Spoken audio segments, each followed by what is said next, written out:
Assalamualaikum warahmatullahi wabarakatuh. Selamat pagi pemirsa Trans7. Khazanah Ensiklopedia Islam Dunia pagi ini kembali hadir ke hadapan Anda untuk berbagi informasi Islami. Semoga menginspirasi dan menjadi motivasi aktivitas Anda hari ini. Pemirsa Khazanah, apa yang pertama kali terlintas dalam benak kita saat melihat atau mendengar rambut gimbal? Pasti jadi mengingatkan kita pada musisi reggae Bob Marley atau Mbah Surip.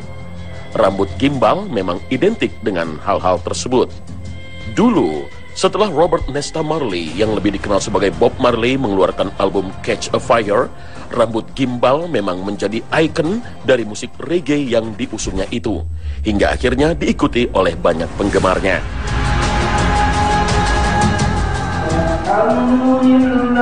Namun belum lama ini viral berita tentang pria berambut gimbal bernama Sofyan Alop.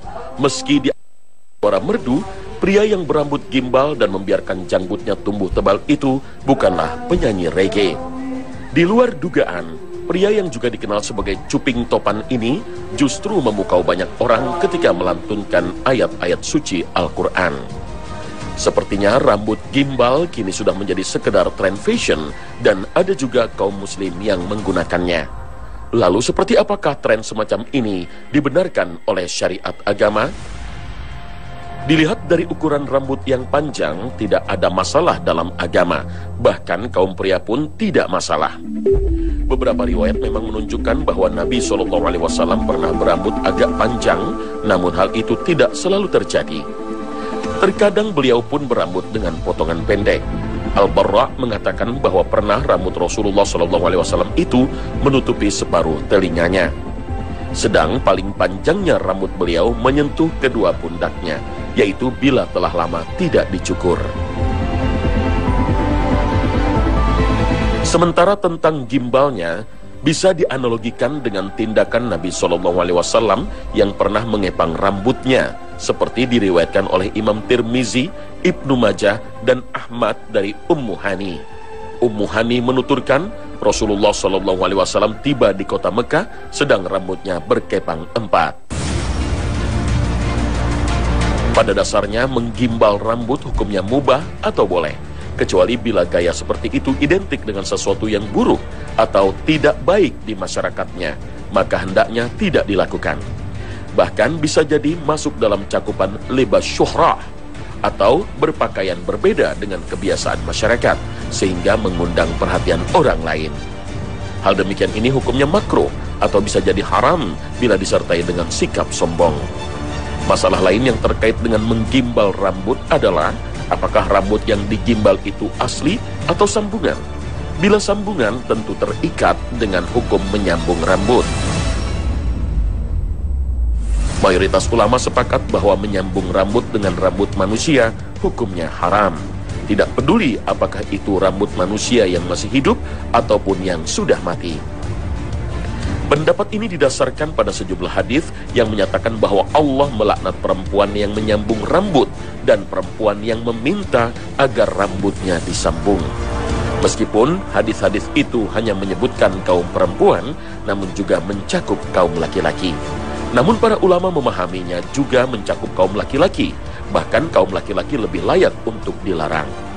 Nabi SAW bersabda, Allah melaknat perempuan yang menyambung rambutnya dan perempuan yang meminta agar rambutnya disambung. Hadis riwayat Bukhari dari Abu Hurairah. Umaid bin Abdurrahman juga pernah mendengar Muawiyah bin Abi Sufyan saat musim haji berada di atas mimbar, lalu mengambil sepotong rambut yang sebelumnya ada di tangan pengawalnya lantas berkata, "Wahai penduduk Madinah, di manakah ulama kalian? Aku pernah mendengar Nabi SAW melarang benda semisal ini, seraya bersabda, Bani Israel binasa hanyalah ketika perempuan-perempuan mereka memakai ini, yaitu menyambung rambut." Hadis riwayat Bukhari dan Muslim.